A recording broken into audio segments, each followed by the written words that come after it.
Welcome to The Conversation with Pat Harvey. In this series, I'll dive into various topics and issues with my guests in a more intimate and unfiltered setting. And my guest today is a history-making leader here in Los Angeles whose mission is to serve the city's underserved communities. I'm talking about Cynthia Mitchell-Heard, President and CEO of the Los Angeles Urban League, and a personal friend of mine. I just thought I'd be transparent about that. So, Cynthia, welcome. Thank you. Now, tell us about the Urban League and its work in the community.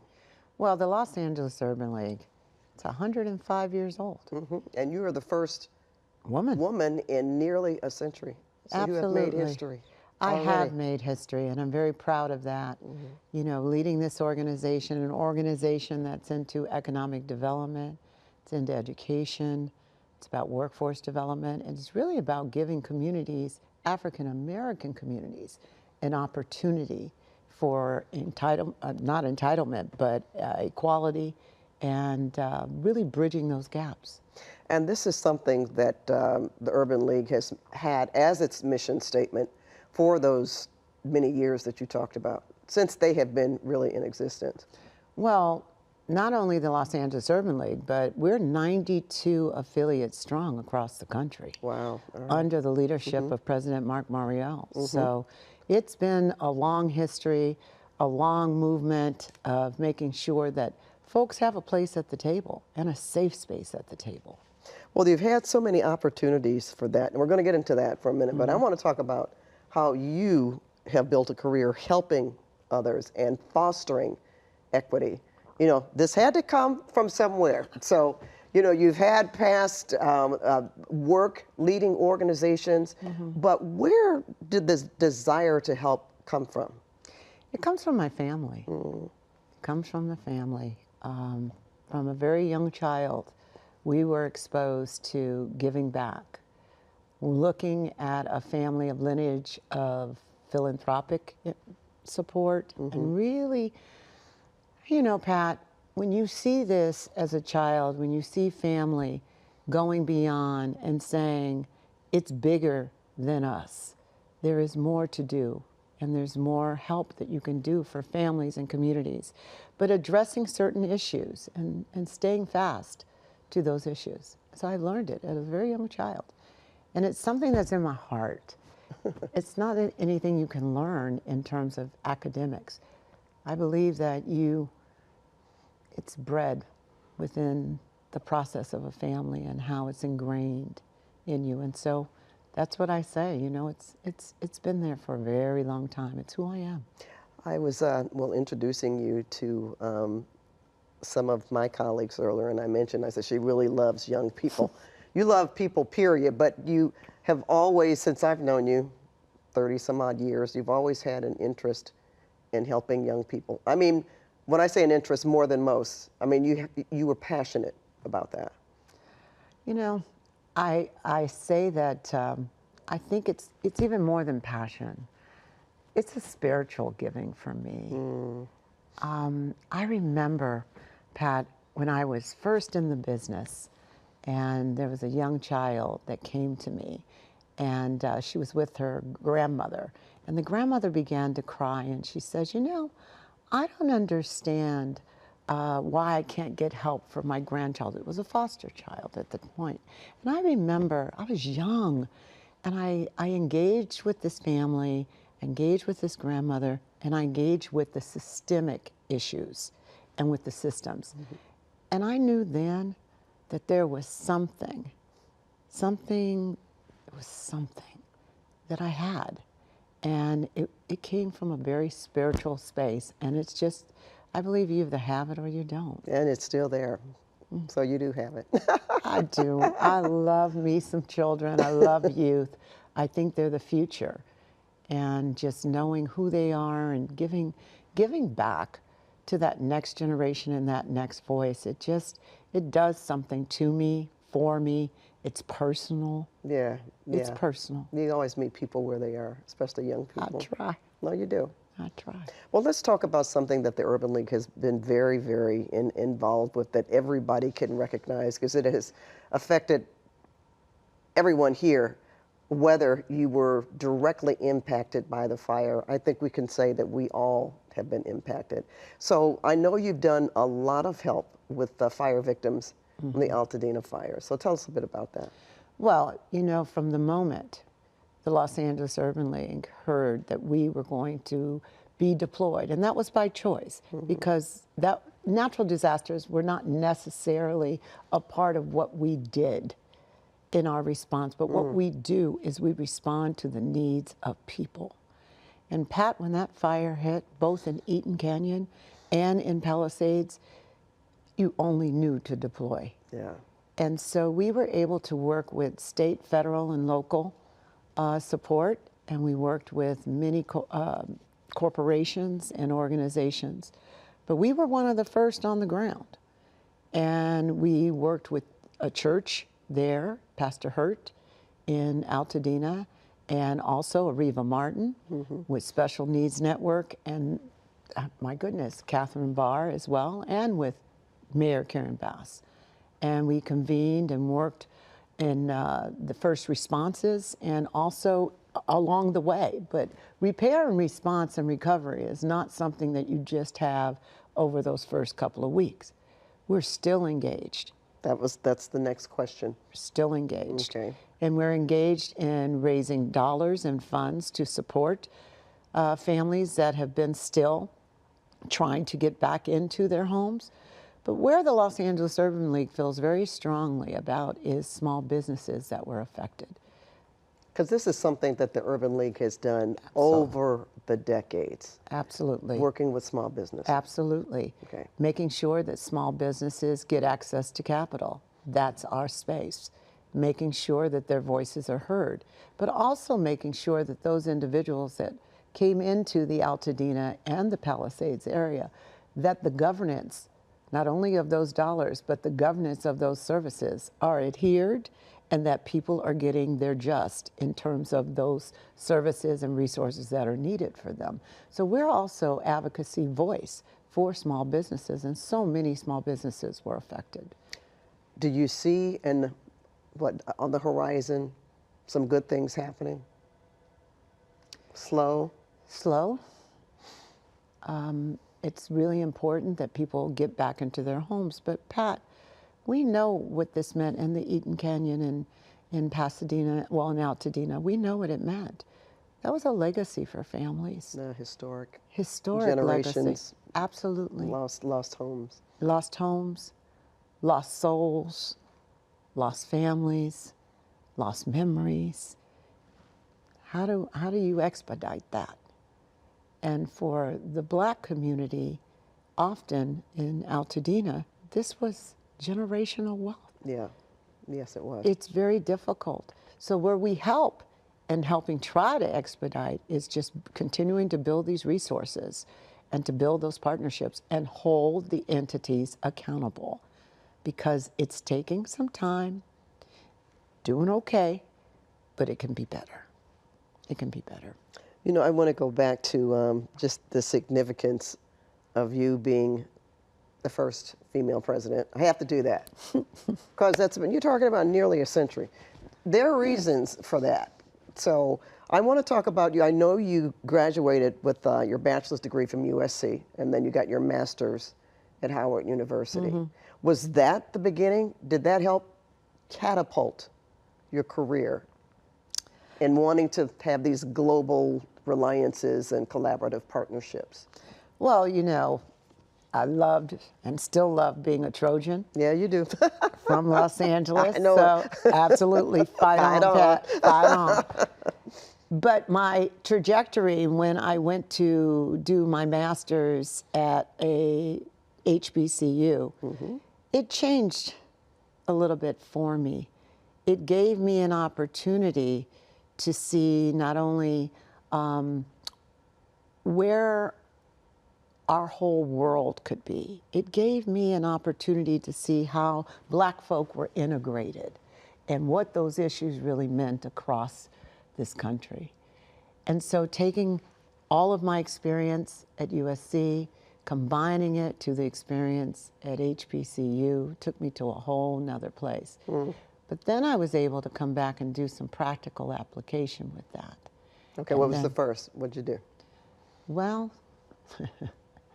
I began to get involved in government.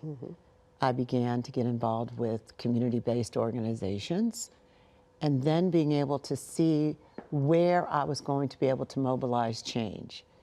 I got involved in paradigm shifts to systemic change. And what does that really mean? It means that across the continuum, when you look at the barriers, because I got in the business of marginalized communities. And I really got, my experience was, look, everybody isn't up here. Everybody in here, right here. There's some folks that move all along in those places. And so I was able to start looking at systemic changes. And I really got in the business of poverty. Why are so many people still poor? And what did that mean? And how can you find your way? How can you help with systemic issues to break that barrier to poverty? I'm still looking on that. All right, all right. But you know what? You didn't just get involved in ways to try to find out. I mean, I know you traveled the world. You went to global conferences in Africa, as well as other countries. But did you bring that experience back to some of the nonprofit work that you did here in different organizations, nonprofit organizations? I'm constantly swinging the pendulum, constantly, Pat. You know, whether I've taken it into the communities, I've taken it across the globe. But the common denominator in that always for me is looking at the systemic change and looking at poverty, whether it's locally, globally. I've tried to always interweave what it is, what's that common denominator? And I've always found that the common denominator in marginalized communities are systemic issues, whether it's healthcare, whether it's education or lack thereof, whether it's housing, whether it's lack of access to medical, healthcare. Those are the systemic barriers that interweave in everything I've ever done. I've always worked in those spaces, and it's my love, to what you asked me before, it's my love for people, always just wanting to help. And I've been very lucky in my life. I've been very lucky, and I just often have always had a heart to give back to those that may not be as fortunate. Well, Cynthia, let me ask you about this role here. Do you find yourself working more with other women in leading business roles? And is it easier to connect with women than men? Women are bad, you know what. Bad, I'm on here, so I'm not going to say too bad about this, but you know, women, we get it done. We get it done. And as we move up that ladder, or where we see ourselves as the first CEO, president, where you're making history, you're leading those legends, and you're also standing on the shoulders. I stand on yours. Oh, Cynthia. I do. I do. Look, we're here at the show. I'm standing on your shoulders. We're talking together, but you're my friend. You're my sister. Oh. And so standing on women that went before us, they laid out the tapestry for us to be able to sit and even have this conversation. So do I feel that it's challenging? Yes, sirree.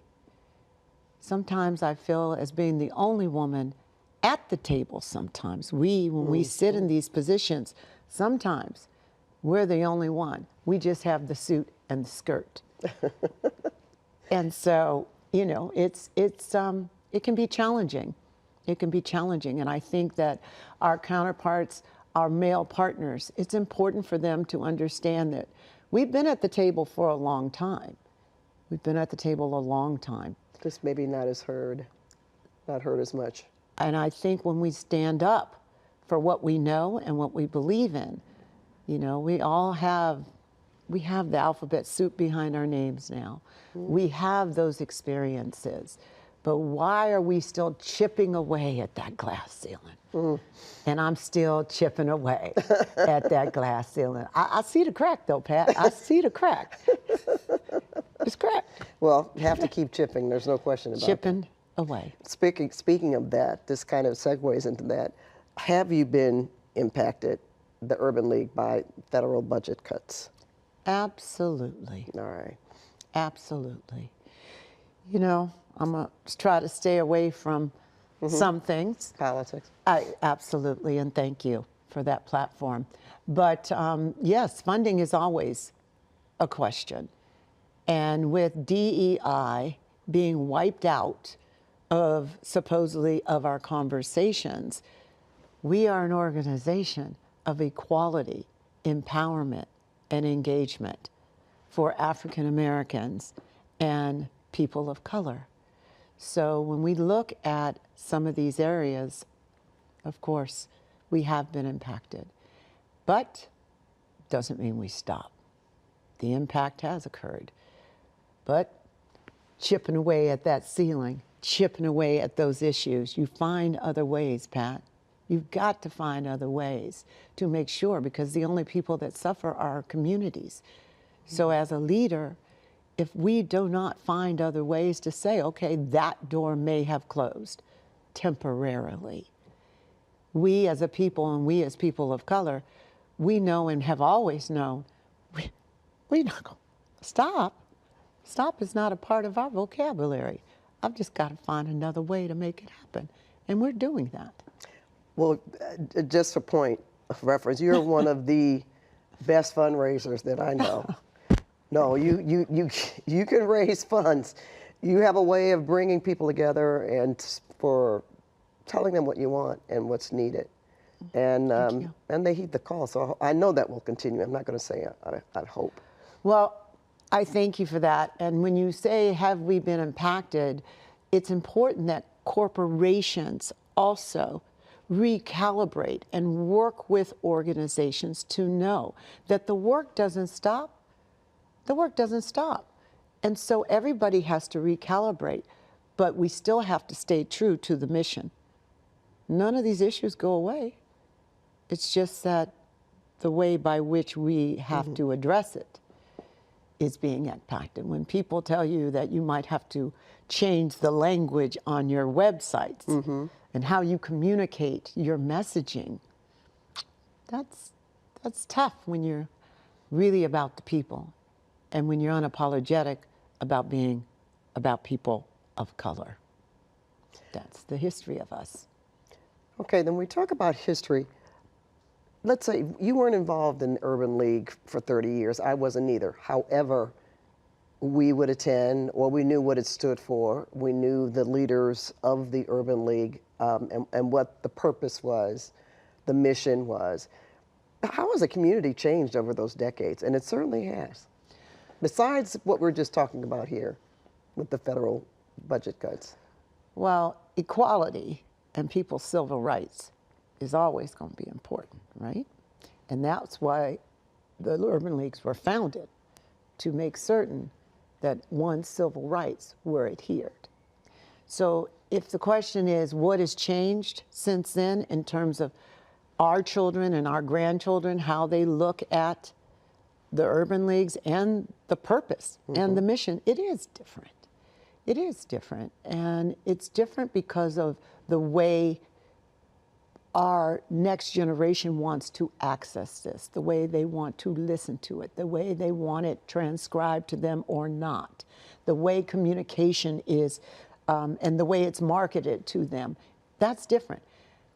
You see, they are, when their voices must be heard now, their tactics are different. Well, yeah, their way of communicating is totally different. It's totally different. They don't necessarily take to the streets with a picket sign. Not always. No, they use keyboard. They use the keyboard. They use social media. That is their voice. But what I love, Pat, in seeing, I promised you I was going to stay away from politics, so I am. But what I do love seeing is how they are responding and how our generation, not my generation, but our youth generation is saying, enough is enough. Isn't that what our grandparents said? Isn't that what our parents said when they took to the mall? Enough's enough. We ain't standing there. When they sat on those on those counters and said, we're not going anywhere. What's the difference, Pat? It's just a younger generation that says, okay, how you get that message is what it is. But some of that messaging is a little bit the same. I just want our young people to know that although the messaging is different, the content is still the same. Equal rights for everybody. One shouldn't get more than the other, right? And just because you're poor and broke down doesn't mean you shouldn't have access. Just because you went to college or one did or didn't doesn't mean you shouldn't have access. Because one person lives in Beverly Hills and the other one lives in South Los Angeles. What bridges that gap? Why? Why is it not of equitable access? So that's what you're still working on. Would you say that's the most difficult part of your job, Cynthia? What would you say is the most difficult part? Getting individuals to understand that these issues, not on right or the left, they're bipartisan issues. And we have to understand that we're almost back to where we were. That's the challenge. How do we look at our grandchildren, your granddaughters, my granddaughters, but which we both know, and say, it's going to be all right? Really? Do we say it and mean it, or do we say it and show it to them, or do we say this is not going to be the same and I cannot close my eyes leaving this world to our grandchildren the way we about to do it? I said about to. Yeah, you did. That's okay. I said about to. No, that's you're just keeping it real. I know. You're keeping it real. It is, and we have to stop boxing ourselves in. That's a good analogy, boxing ourselves in. We have to be creative. Yeah. And we have to understand it's not just your problem, it's not just their problem, it's not just my problem. It's all of our problems. And our children are looking at us. They're looking. And with all the impact that we say we're doing, creating more jobs at the Los Angeles Urban League, creating job training for the Los Angeles Urban League and communities, making sure small businesses have, okay, we're doing that. But it's transforming some of the mindset. And how do you transform racism? How do you transform socioeconomics to the have and the have-nots? There used to be a paradigm or where you could move and grow. Now it's either you do or you don't. That's what we're going to leave our kids? No, we're not. We're going to say that. We're not. No, we're not. We're not. So when you ask the impact or when you say what the challenge is, I wake up every morning and I say, whew, okay. It doesn't matter, first woman, not first woman. Come on, you guys, let's link arms together. Let's do this together. We're either going to win together or we're going to lose together. But we are not going to separate. And that's for me in this leadership. That's where I come from. I'm not going to allow it to be siloed and separated. I'm going to keep talking with a vengeance like I'm talking now, and everybody don't have to always like it. But let's just talk the truth. Everybody gonna like it. That's okay. But a message of unity. You got it. Bringing it together. Well, I'm going to say this, all of your hard work has paid off. You've received a number of honors and accomplishments, but I want to ask you about the most recent one. You're honored at City Hall, and it was a very beautiful honor with you and other Black female leaders of businesses and government. But for you, it was especially impactful because of the historic moment for you. So tell me about that. How did you feel about that? Gosh.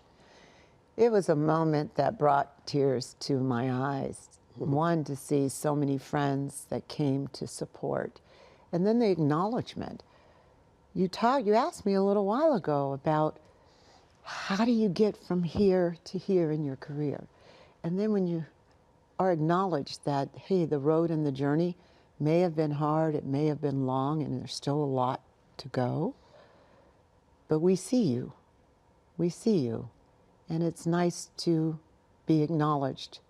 You know, I say it to you, you're my sister, and I say, gosh, you've been doing so much for so long, and to say how amazing it is, I say that to women like yourself and other women that I was there with and that were honored together. We know the fights. We know the sleepless nights and the how we gonna fix this, and oh my God, and oh Lord. And the dedication. The dedication. And so it meant everything. And it was a pleasure and honor to accept that, and it'll be there for the rest of Black History Month. Yeah. And I hope that I'll come out and see the many women across Los Angeles that I share that honor with. And I had a great pleasure to have the Honorable Diane Watson come and share that with me. She's been a mentor of mine since I was very young and of our family, and it meant the world for her. I said, well, go on and move around. She says, no, I'm going to sit right here. I'm going to sit right here with you. That's beautiful. And that meant a lot. I saw her at the parade, and that's the part. Well, main individual I had to get out of. I said, whoop, you got to stop the car. Sorry, I have to go and get my hug from Diane Watson. So that was wonderful. It meant a lot. And to have the full team out there and everybody, because you know what, Pat? You're only as good as the team. Yeah, that's very true. Only as good as all those that that are around teamwork you. makes the dream work. That's my saying. Absolutely. And I accept that honor. When I saw that picture up there, I just thought of all those that have helped to get me there. And so it was my heart. It was an honor. That's beautiful, and you're so deserving. Well, So, thank you. Thank you. Thank you, Sister. Beverly. Thank you. You Thank are you, amazing, Cynthia. Pat. I love you so much. Oh, Cynthia, I I love love you too. so much, and you've love always everything been you there do. to help me. Well, you have been there to help me as well. Okay, That's what sisters are for, That's right? exactly right. Women get it done. Not that we don't, like, not that men don't, right? But women They're get good it done. partners, but we get it done. We get it done. Thanks again, Cynthia. Thank you. And thank you for watching The Conversation with Pat Harvey. So make sure to check our YouTube page for future episodes.